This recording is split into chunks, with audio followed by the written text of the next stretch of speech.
you want to talk about an important governor's election that most people really didn't pay that much attention to, Buck.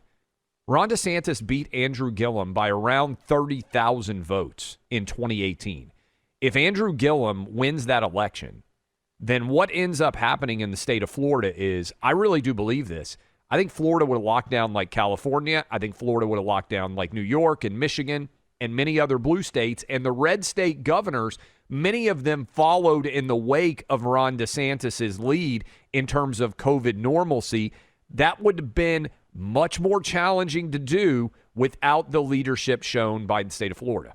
I think you and I would be broadcasting from a ship in international waters somewhere at this point. I mean, we would have had to find the island where Tom Hanks filmed Castaway. I'd be shouting at Wilson while you were taking us into commercial breaks.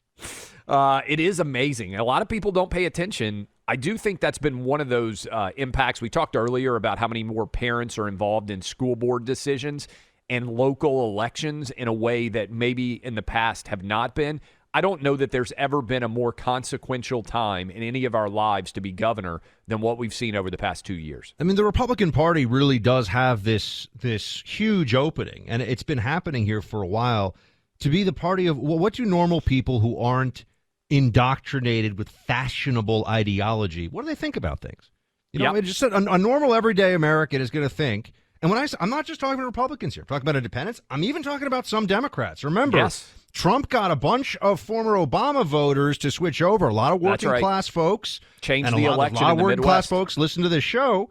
And, you know, they're just like, okay, politics should be about trying to make our lives, you know, not make them worse. Start with that. A do no harm principle will be really good in politics. And then just make our day-to-day maybe a little bit better, a little bit easier, have a sense that the country is moving in the right direction and a feeling of, you know, Americanness as an asset, something we're proud of and something that defends your day-to-day freedom. And Republicans have this huge opening here to be the party that's like, we want you to have more input in your child's education. We think that children belong to parents. They don't belong to the state. We think that you should be able to literally breathe freely on the mask issue. We don't think the government should arbitrarily and capriciously lock down your business because they feel like it, because some people that control media are terrified of what is now essentially an ongoing series of flu seasons. You know, there are so many ways that it's just the common sense stuff. We get to be the Republican Party, the conservatives, however you want to say it. We get to be the common sense party that does good governance, that helps businesses grow, that helps people live in freedom and prosperity, and isn't. I mean, what we saw over the last year was what happens when the government gets to basically make more and more and more decisions for you all the time. It's misery. It's misery. And it also starts to destroy the currency, which is another bad thing. Which, by the way, speaking of, this is what the nation is now saying. There's a Harvard-Harris poll out. I teased it earlier in the show, Buck. And the results are pretty staggering. Donald Trump, who, to my knowledge, Buck, you may remember, I love looking at polls. I understand people out there who say, oh, the poll data, you can't trust it, it's unreliable. I understand, okay?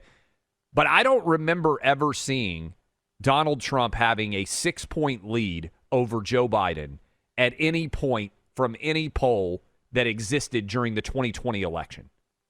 Donald Trump right now, according to the most recent Harvard-Harris poll that came out late last night, is up right now over Joe Biden 47 to 41%. Okay, significant.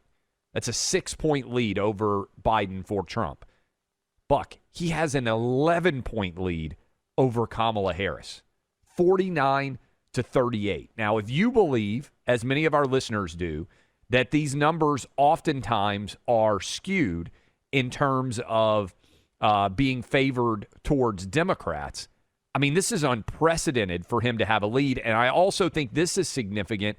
If you look at the data is reflecting right now that Republicans are opening up a huge lead overall in terms of the congressional race. Same poll, Harvard-Harris poll, generic congressional vote, Republicans have opened up a 6-point lead as Joe Biden has hit a 39% approval rate, by the way, in this Harvard-Harris poll.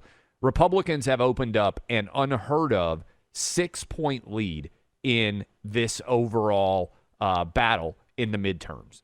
If that's accurate, and again, requisite, hey, it's a poll, maintain that we don't know exactly what's going to happen, it would represent a seismic change in our congressional membership, the likes of which could exceed what happened in 1994 and 2010.